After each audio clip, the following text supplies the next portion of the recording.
Do you have some stinky clothes that you need to get some stink out of without washing? Well, today I'm going to show you how to get the stinky smell out of your clothes without washing them. I have the magic solution for you. It's right here in this bottle.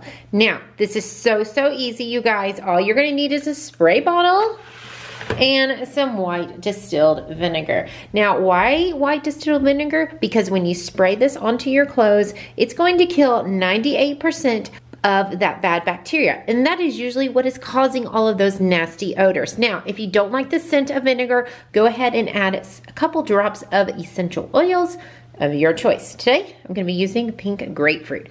All you can do is, maybe put 2 or 3 drops of that right in the spray bottle.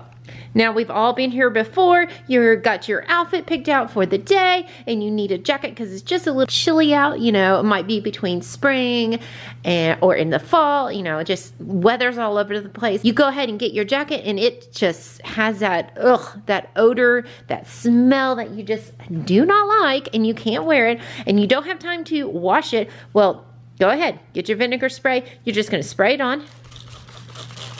You're going to let that air dry out, and voila, it's going to smell so much better. Now, don't be worried that you're now going to walk around smelling like vinegar. You won't, because once that vinegar dries, it evaporates, you will not smell it anymore. The only thing that you will smell is probably that essential oils that you used in there. Well, guys, if you're wondering how to get a bad smell out of your microwave, click on the video link right here. Thanks for watching. We'll see you on the next one.